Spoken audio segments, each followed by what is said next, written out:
अस्सलाम वालेकुम। वालेकुम सलाम। क्या नाम है आपका? नूरुद्दीन। क्या करते हैं नूर साहब? मैं टीचर हूँ। टीचर हैं आप? अच्छा, आप क्या पढ़ाते हैं, कौन सा सब्जेक्ट? मैं तारीख पढ़ाता हूँ, हिस्ट्री। हिस्ट्री पढ़ाते हैं। बताएं ज़रा कोई हमें भी हिस्ट्री के बारे में और हमारे देखने वालों को कि कौन सी ऐसी जगह है जो जिसकी हिस्ट्री आपने खुद पढ़ी और आपको बड़ी इंटरेस्टिंग लगी और वो बच्चों को भी आप अक्सर बताते रहते हैं। हाँ, बेसिकली हिस्ट्री बहुत वास्ट सब्जेक्ट है, वसी है, लेकिन जो मुग़ल हिस्ट्री है वो बड़ी इंटरेस्टिंग है क्योंकि वो हमारे एरिया से रिलेटेड है। जैसे सब कंटिनेंट से, बड़े सग़ीर से, पाकिस्तान, इंडिया में जहाँ हम रहते हैं, इस इलाके में आज से कोई 400-500 साल पहले उनकी हुकूमत होती थी, सन 1526 में, जो ज़हीरुद्दीन बाबर ने कायम की थी। एक तो वो मुसलमान थे, उन्होंने इस्लाम भी यहाँ फैलाया था, दूसरा उनकी हुकूमत जो है मशहूर थी। तो बच्चों को ये बताना पसंद करता हूँ कि ये हमारी सकाफ़त। हमने ये तारीख में ये भी पढ़ा है कि कुछ जो बादशाह थे वो बड़े अय्याश भी थे। जी, ऐसे ही है, मतलब बादशाह तो अयाशी की एक दूसरी शक्ल है। जैसे एक मोहम्मद शाह रंगीला थे बादशाह, वो बहुत ज़्यादा अयाश परस्त थे, उनका नाम मशहूर है। तो वो लोग जो है बेसिकली अयाश भी होते थे और बहुत ज़्यादा पैसा होता था, दौलत होता था, उनके पास दौलत होती थी। और जो बरसगीर था उस वक्त हिंदुस्तान, उसे सोने की चिड़िया भी कहते थे। तो अंग्रेज़ भी इसलिए आए थे यहाँ पर क्योंकि ये एक गोल्ड माइन यहाँ पर होती थी। यहाँ पर और भी ज़ख़ीरे हैं अभी भी, जैसे पाकिस्तान, इंडिया में मौजूद हैं। तो अंग्रेज़ यहाँ पर इसलिए आए थे, उनको देखते हुए। पहले वो तजारती गर्ज से यहाँ आए, फिर उन्होंने Aahista Aahista east India company डालना शुरू कर दिए। ईस्ट इंडिया कंपनी लेकर आए और उन्होंने कब्ज़ा कर दिया था। अल्लाह अल्लाह करके हमने उनको यहाँ से निकाला।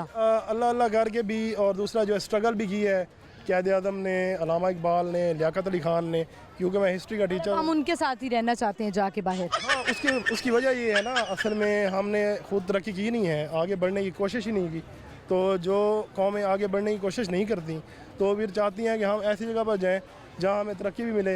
लेकिन ये है कि लाहौर आकर थोड़ा सा मालूम होता है कि यहाँ पर कुछ बेहतर है, क्योंकि हम जब छोटे इलाकों में रहते हैं, जैसे मेरा ताल्लुक डेरा गादी खान से है, तो मैं मुख्तलिफ़ जगहों पर जा चुका हूँ। मैं UAE में भी रहा हूँ, दुबई में, तो वहाँ की तरक्की भी देखी है हमने, डेवलपमेंट देखी है। लेकिन लाहौर को देखकर कुछ नज़र आता है कि पाकिस्तान में कुछ।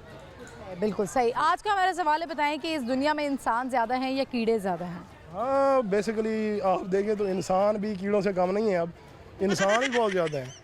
आबादी के लिहाज से आप चाइना को देखें, सबसे ज़्यादा आबादी वहाँ पर है, बाद में भारत का नंबर आता है, उसके बाद पाकिस्तान है, और भी कंट्रीज़ हैं।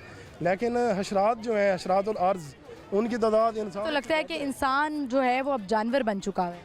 इंसान क्या जानवर बन चुका है? आपने देखा होगा कि कुछ दिनों पहले जो है वो, कुछ अर्सा पहले एक वाक़या पेश आया बलूचिस्तान में, जो है वो गैरत के नाम पर कत्ल कर दिया गया एक जोड़े को जिन्होंने निकाह किया था। तो वो अब वैसे भी मैं सोशल मीडिया पे देख रही थी कि उसको ऐसे ही पोर्ट्रे किया जा रहा है कि जो है वो भेड़िए वहाँ पे खड़े हुए हैं और वो उनका कत्ल कर रहे हैं। मैं आपको बताना चाहूँ कुछ थोड़ा सा, अगर आप टेलीकास्ट भी कर दें चैनल पर, क्योंकि मेरा इलाका वही है, DG खान, तो उसका बॉर्डर शुरू हो जाता है बलूचिस्तान से, कोई 90 किलोमीटर है। तो ये वाक़या भी वहीं हुआ है, बलूचिस्तान में। और ये जो लोग हैं बेसिकली अनपढ़ जाहिल लोग हैं। नबी करीम सल्लल्लाहु अलैहि वसल्लम से पहले जब अरबी होते थे तो उन लोगों ने भी इस तरह के इक़दाम किए थे, बच्चियों को ज़िंदा दफन किया था। तो ये तो कुफार का एक तरीका है। इन लोगों को ना अवेयरनेस है, ना इनके अंदर इंसानियत है, ना इस्लाम है, और अभी तक मरे नहीं।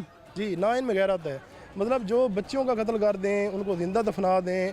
इंसान को अल्लाह ताला ने राइट्स दिए हैं, हकूक़ दिए हैं। इंसान पैदा इसलिए हुआ है कि इस दुनिया में आकर अपनी मर्ज़ी से काम करने और अपनी मर्ज़ी से जिए ज़िंदगी। तो सबसे पहला हक़ ही जीने का हक़ है। अगर वही छीन लिया जाए इंसान से, तो इंसान और जानवर में क्या फ़र्क रह जाए। बिल्कुल ऐसे ही है।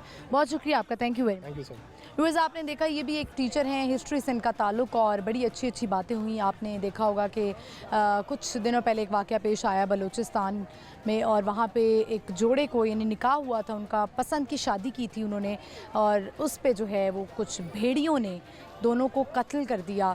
और दावत पे बुलाया गया था उन्हें, और दावत के नाम पर जो है वो एक ऐसे इलाके में ले गए और वहाँ जाके उनका बड़ी बेदर्दी से कत्ल कर दिया गया। तो ऐसे अभी भी बहुत सारे लोग मौजूद हैं जो गैरत के नाम पर कत्ल कर देते हैं। इनको ऐसी सज़ा मिलनी चाहिए, हुकूमत को चाहिए कि उनको ऐसी सज़ा दें कि लोग जो हैं वो इससे देखें और जिसे कहते हैं कि सबक लें।